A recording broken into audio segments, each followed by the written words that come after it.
Good morning, students. How are you all? And how are your family members? You are staying in home, following your daily routine, which I have told you earlier. Start your day with 1 glass warm water and end your day with milk. But turmeric. Yes, हल्दी दूध. शुरू करना है एक गुनगुने पानी के glass से अपने दिन को और ख़त्म करना है हल्दी दूध के साथ. इससे क्या होगा? इससे ये होगा कि आपकी इम्यूनिटी पावर जो है वो इंक्रीज़ होगी और वो अभी के लिए बहुत ज़्यादा ज़रूरी भी है. ओके. तो ये प्रवचन आपको लगता होगा, बट ये प्रवचन नहीं है, ये आपके भले के लिए. And I am following the same daily routine with my self also. So I am telling you, पहले खुद करके देखो फिर दूसरों को बोलो, है ना. तो मैं खुद करती हूँ, मेरे घर में सब करते हैं इसे फॉलो. तो आशा करती हूँ कि आप और आपके फैमिली मेम्बर्स भी करें और अपनी इम्यूनिटी पावर को इंक्रीज़ करें. Be at home, stay safe, stay healthy. चलिए अब हम आते हैं आज के अपने गृह कार्य पे. आज का जो गृह कार्य है वो हम भाषा अभ्यास में से करेंगे और पाठ है मित्रता. भाषा माधुरी में तो हमने उसे कंप्लीट कर लिया है और भाषा अभ्यास में आपको पुस्तकें मिली गई होंगी. तो जैसे पहला है मित्रता में, पहला जो प्रश्न है वो है खंड क के शब्दों को खंड ख से मिला है. इसमें करना क्या है, इसमें शब्दार्थ में जैसे लिखवाती थी, इसमें शब्दों को उनके अर्थ कह लो या उनके समान अर्थ, उनसे मिलाना है. जैसे एक साइड में जो लेफ्ट में दिए गए हैं शब्द वो है सतर्क, प्रसन्न, भूमि, मित्रता, सुगंध. और इस साइड भी बहुत सारे शब्द दिए गए हैं, तो आप मैच करोगे. सतर्क को सावधान के साथ, प्रसन्न को खुश के साथ, भूमि को ज़मीन के साथ, मित्रता को दोस्ती के साथ और सुगंध को खुशबू के साथ. ओके. सतर्क, सावधान, प्रसन्न, खुश, भूमि, ज़मीन, मित्रता, दोस्ती, सुगंध और खुशबू. ओके. अब आते हैं दूसरे नंबर में. दूसरे नंबर में क्या है ना, कुछ शब्द दिए कुछ वाक्य दिए गए हैं जिसमें से आपको विशेषण शब्द लिखे गए हैं. अब सवाल ये उठता है कि विशेषण और विशेष्य आपको लिखना है. मतलब विशेषण क्या है और विशेष्य क्या है. विशेषण जो शब्द संज्ञा और सर्वनाम की विशेषता बतलाते हैं उसे विशेषण कहते हैं. ठीक है. और जिन शब्दों का विशेषण बताया जाता है उसे विशेष्य कहते हैं. तो विशेषण यहाँ लिखा गया है और जिन शब्दों की खासियत या जो भी विशेषता बताई जा रही है वो शब्द आपको ढूंढ के लिखने हैं. जैसे सुंदरवन में आम का एक पुराना पेड़ था. पुराना तो लिखा हुआ है, ये पुराना से किसको संबोधित किया जा रहा है? पेड़ को. तो हम पुराना के सामने पेड़ लिख देंगे. पेड़ की विशेषता है पुराना. ठीक है. फिर है सलोनी कोयल मीठे स्वर में गाती थी. मीठे तो लिखा हुआ है, ये मीठे से किसको संबोधित किया जा रहा है? सलोनी को नहीं, उसके स्वर को, कि वो मीठे स्वर में गाती थी, आवाज़ में. तो स्वर लिखेंगे हम मीठे के सामने. फिर है आम के पेड़ के पास हरी घास और झाड़ियाँ थीं. तो हरी तो लिखा हुआ है, तो हरी किसके लिए है? घास. हरी घास. तो घास की विशेषता है कि वो हरी है या सूखी है, जो भी है, लेकिन यहाँ हरी है. तो हरी लिखा हुआ है तो हम उसके सामने जिसकी विशेषता हरी है वो है घास, उसके सामने हम घास लिखेंगे. घ में आते हैं मीठे मीठे आम. हाँ, मीठे मीठे आम. तो ये मीठे जो विशेषता बताई गई है, किसकी विशेषता है? ये कौन है मीठा? आम मीठा है, तो मीठे के सामने हम लिखेंगे आम.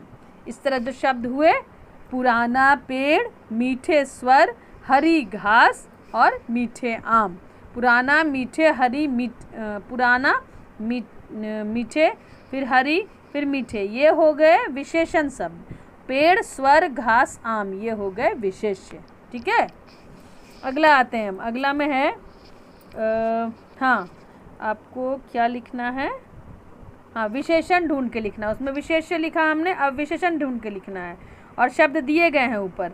नीचे का जो शब्द है वो है जाल, झाड़ी, दिन और लोमड़ी. तो जाल के साथ ऊंची जाल नहीं लगेगा क्योंकि जाल पुल्लिंग शब्द है.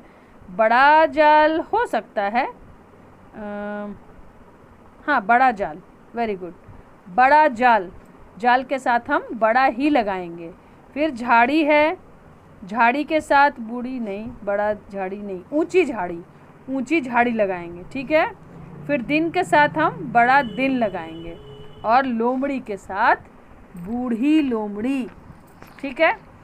आते हैं चौथे प्रश्न पे। इसमें आपको हेल्प बॉक्स में बहुत सारे शब्द दिए गए हैं और प्रश्न जो दिया गया है वो उनका पर्यायवाची शब्द ढूंढ के लिखना है। 4 शब्द हैं, पेड़, जंगल, हिरण और पक्षी, और इसमें बहुत सारे शब्द हैं। तो मैं बता दूं, पेड़ का जो पर्यायवाची शब्द होगा दो चुन के लिखना है। 8 शब्द हैं। पेड़ का होगा वृक्ष और तरु। फिर दूसरे शब्द में आते हैं, वो है जंगल। जंगल का पर्यायवाची शब्द होगा कानन और वन। हिरण का पर्यायवाची शब्द होगा हरिण, मृग, और पक्षी का पर्यायवाची शब्द होगा खग, पंछी। इस तरह पेड़, वृक्ष, तरु, जंगल, कानन, वन, हिरण, हरिण, मृग, पक्षी, खग, पंछी, ठीक है। अब आते हैं 5वें प्रश्न पे। वो है हाँ, आपको ये वाक्य दिए गए हैं, जैसे शिकारी जाल बिछाकर पशुओं को पकड़ते थे। उनमें से आपको संज्ञा शब्द, नाम वाले शब्दों के नीचे अंडरलाइन करना है, नीचे लाइन खींचना है कि इसमें से संज्ञा शब्द कौन है। तो संज्ञा, जैसे मैं बताया, हर नाम जो है वो संज्ञा है। शिकारी, उसके नीचे लाइन खींचेंगे, जाल, उसके नीचे लाइन खींचेंगे, और पशुओं, उसके, ये तीनों जो है ये नाम वाले शब्द हैं। शिकारी जाल बिछाकर पशुओं को पकड़ते थे में शिकारी, जाल, पशुओं, इन तीनों के नीचे हम रेखा खींचेंगे। ख में आते हैं, मुझे हरी घास के एक मैदान का पता है। इसमें मुझे तो नहीं, ये तो हो गया आपको सर्वनाम। हरी घास, हालांकि हरी यहाँ विशेषण है घास की, लेकिन हरी, लाल, पीली ये भी एक नाम है ना, रंग का नाम तो है, तो ये भी नाम वाले शब्द में आएगा। हरी के नीचे लाइन खींचेंगे, घास के नीचे लाइन खींचेंगे और मैदान के नीचे लाइन खींचेंगे, ठीक है। ये सब नाम वाले शब्द हो गए। फिर आते हैं ग में, उस पेड़ पर सलोनी कोयल का एक घोंसला था। उस तो हो गया सर्वनाम सब।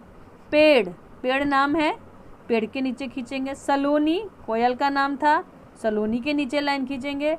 कोयल पक्षी का नाम है, कोयल के नीचे लाइन खींचेंगे। और घोंसला पक्षी के घर का नाम है, तो घोंसला के नीचे लाइन खींचेंगे। इस तरह नाम वाले शब्दों को आपको अंडरलाइन करना है। यही है इस प्रश्न में। और आते हैं आज के आखिरी प्रश्न पे, छठा। उसमें देखो कुछ अधूरे वाक्य दिए गए हैं जिनसे आपको 2-2 वाक्य बनाने हैं, उनको कंप्लीट करना है। जैसे पहला है उस पेड़ पर। उस पेड़ पर आप अलग भी बना सकते हैं, ऐसा नहीं कि मैंने जो बनाया वही बनाओ, अलग भी बना सकते हो। ऐसा नहीं है कि मित्रता पाठ से ही बनना है, वाक्य बनाना है। तो you decide whatever you want to do. उस पेड़, मैंने जो बनाया मैं आपको बता देती हूँ। उस पेड़ पर बहुत सारे आम हैं। उस पेड़ पर बहुत सारे आम हैं। दूसरा मैंने बनाया है, उस पेड़ पर कोयल का घोंसला है, ठीक है। उस पेड़ पर कोयल का घोंसला है। फिर आते हैं ख में। ख में है, हिरण को देखते ही लोमड़ी के मुंह में पानी आ गया। हिरण को देखते ही लोमड़ी के मुंह में पानी आ गया। और दूसरा मैंने बनाया है, हिरण को देखते ही शिकारी खुश हो गए, ठीक है। हिरण को देखते ही शिकारी खुश हो गए। तो इस तरह ये आज का आपका गृह कार्य है जो आपको कंप्लीट करना है, ओके, और मुझे भेजना है। और बाकी सब तो सेम ही होगा। वाक्य आप अपने मन से भी बना सकते हैं, ऐसी कोई ज़बरदस्ती नहीं है कि मैंने जो बनाया है वही होना चाहिए, ओके। तब आज के लिए इतना ही, कल का काम अब कल करेंगे, okay. Till then, bye bye, take care.